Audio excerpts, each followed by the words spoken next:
Hey, it's Dre. Always thankful to be together. Thank you again for your time. Today we're going to talk about how to hone in your focus and shift your mindset so that you're able to get the results that you want. So when you're looking at your daily activity, right, it's always good to start with just the general understanding that there is only so many things we're able to recognize in a given day. And the reason this is important for you in particular is because that means that your mind is going to block out certain things.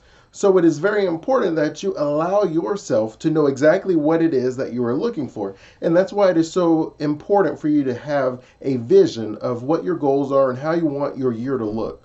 And so when you're looking at some of these changes, some of these shifts that you're having, I often use the example of my daughter Alex. So we went to the grocery store and we were walking around and she noticed a Hello Kitty item on the juice aisle. And I remember thinking, like, there is no way Hello Kitty is on this aisle. Like, there is 0.000% chance that there is some Hello Kitty here. Right? So I'm looking around, and wouldn't you know, there Hello Kitty was. It was one of those little juice containers that have some of the characters on top of it. And so she had noticed Hello Kitty, and she wanted that juice container. So then, as we continued shopping, we were on the baby aisle. So we were just going through there to the checkout. We weren't looking for anything. And she reiterates, she's like, Dad, Hello Kitty. And I was like, there is no way that Hello Kitty is on this aisle too, right? Like I would have bet all the church's money that there was no Hello Kitty anywhere in this grocery store. And now you're telling me not only is it on one aisle, it's on two aisles. Well, I looked and there, wouldn't you know, again, was a Hello Kitty shampoo bottle. And so that is just the way that our minds work, right? Like if you think of a grocery store, there are hundreds, if not thousands of items inside of that store. And so there is a difficulty for your mind to process all of this information. So it generally starts looking for some of the things that you have signaled are important to you. So some of these things are just things that you bought before. Maybe it was things you wrote down on your grocery list or things that a text from a loved one asked you to get something where you are now having this honing of your concentration and focus to where now you're recognizing these different items and you're going to go ahead and pick them up. So the question becomes, how do I control that ability so that I'm able to take advantage of it just in my regular life? Like, wouldn't it be great if you literally didn't have to worry about all of those distractions, that your mind did not recognize any of them? That you literally could just walk in a room, go pick up whatever it was that you wanted to do. Let's say if you had a resolution to read a book more often, so you could walk in your living room, pick up your book, and you don't know the TV's there, you don't recognize all the games on the phone, like you don't see any of that. And so when you're thinking about the ability to hone your concentration, that is key for you to be able to eliminate some of these temptations that you're going to face throughout your daily activities. So the way that you shift your focus and you hone your concentration is you have to let yourself know the things that are important to you. And I often tell you guys, and I'm just going to keep drilling it until it sticks, you got to write down what your vision is and you want to look at it each morning and each evening. And the reason that's important is because if it's the first thing that you wake up thinking about, if it's the last thing that you go to sleep thinking about, it really helps your mind when it's in kind of those wavelengths where it's really I'd say your subconscious starts taking over, right? Like when you're sleeping in different things, or when you're sort of asleep but you're not asleep, and you're just kind of meditating and thinking. That these are great times for you to create solutions, the ways that you're able to accomplish the goals that you want to do. So it becomes very important for you to make sure you're focusing on the right thing. I do not recommend going to sleep thinking about or having watched like a movie or something like that, or maybe a fictional book, or right. You don't want to go to sleep thinking about this stuff because that means you're going to spend a lot of that subconscious brain power where you're able to analyze things, I would say thousands of times quicker than your conscious mind.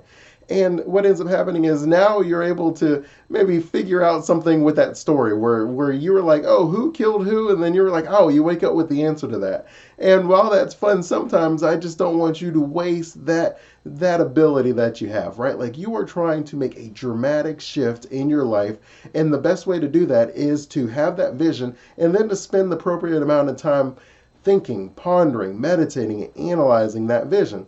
And what that will do is it's going to help you create solutions to the ways that you can accomplish that, right? Like you read about how sacred time is when you read stories about very successful people, how they make sure that they leave a lot of the space in their day open so that they're able to ponder solutions to problems. How I believe I read that Bill Gates takes a week off where he would just go in the mountains and he would just think about things that he wants to do in his company, and he would allow that time for him to be able to flow a lot of his creative juices.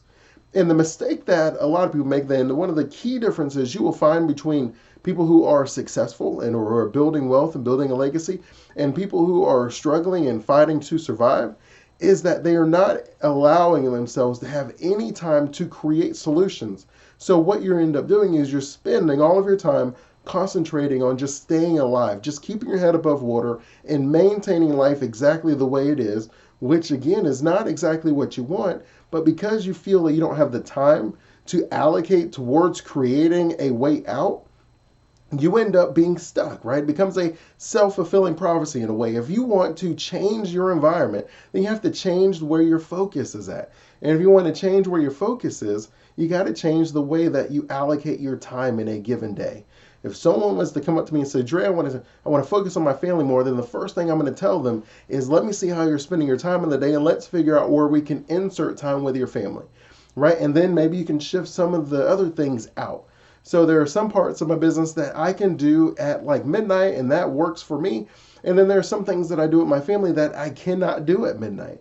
So I'll move this into midnight and I'll move the family into this time. Like you just have to figure out how you're able to adjust your time, right? Like I'm a late person, and so there's a lot of times that I think about calling like my parents, and I know that, well, they're going to be asleep now. Like I have to make a conscious effort to call them earlier in my day.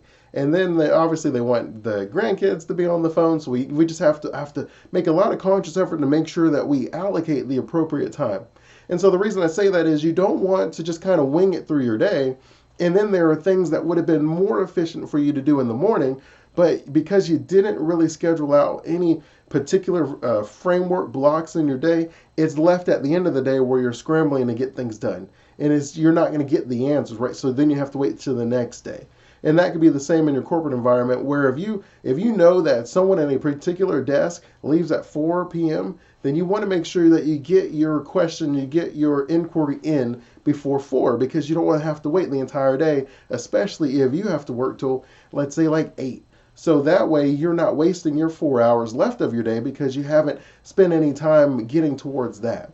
And so when you're focusing and you're allocating your time, you're really looking for efficiencies, and you're eliminating things that are holding you back, things that are wasting your time, where you're concentrating on the wrong thing.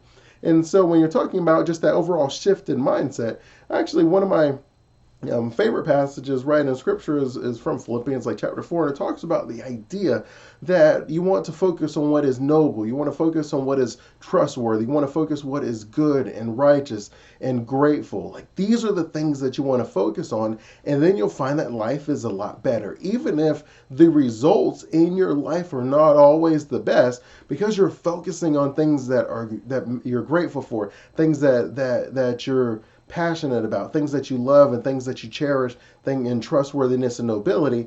That helps you to look at that situation differently versus someone who's always absorbing negative information, where things are always bad and things are only going to get worse. It makes it difficult for that person to see the silver lining. And I don't even think it's silver. I think that it's a lot bigger than that. But the idea that you won't even be able to see anything that's going beneficial in your life. And then so there's another verse that just talks about, right, don't be deceived that good corrupts, or that bad corrupts good.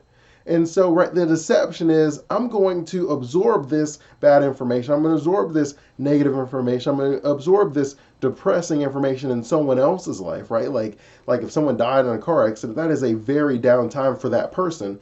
And you're going to pretend like that doesn't impact you. And it really does.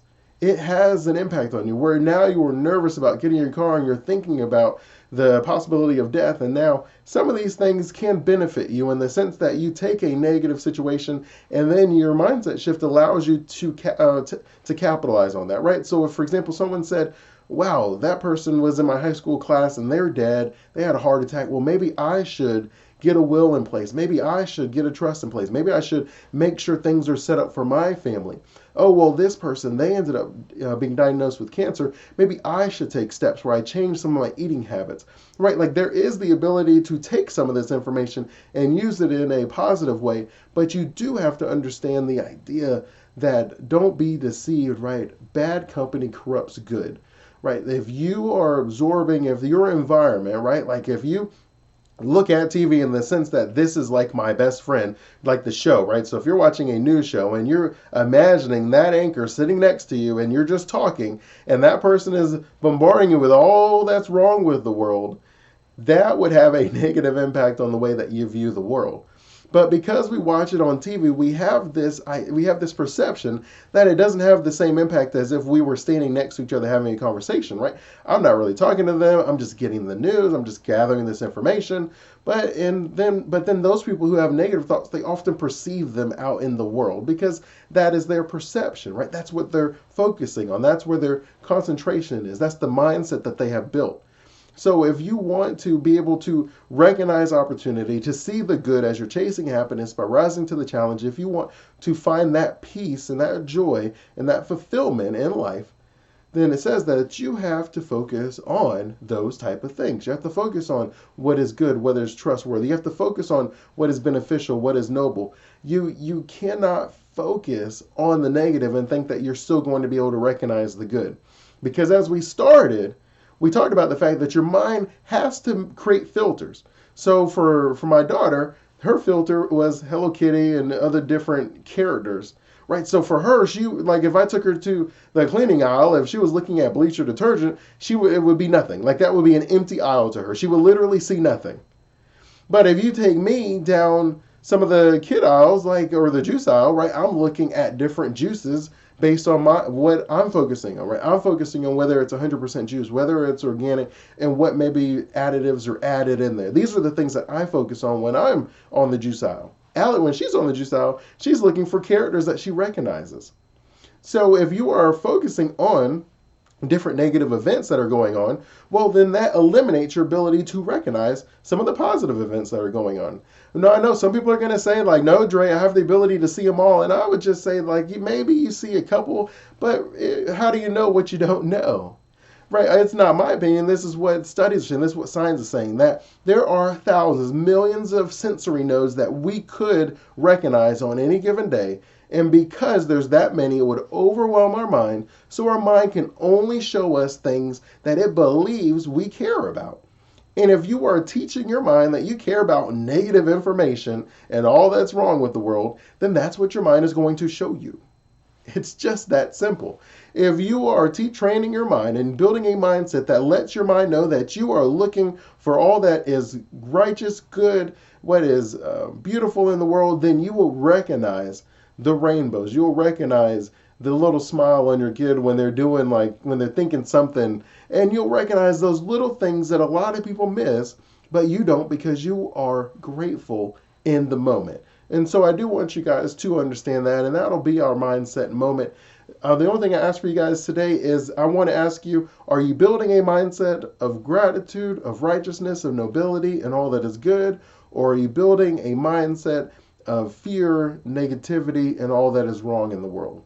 You only have one choice. And so I ask you guys just to answer that question and think about that.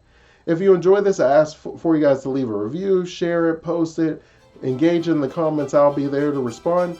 Always thankful for our time together. Until next time, continue blessings on your journey to become the champion of your dream life.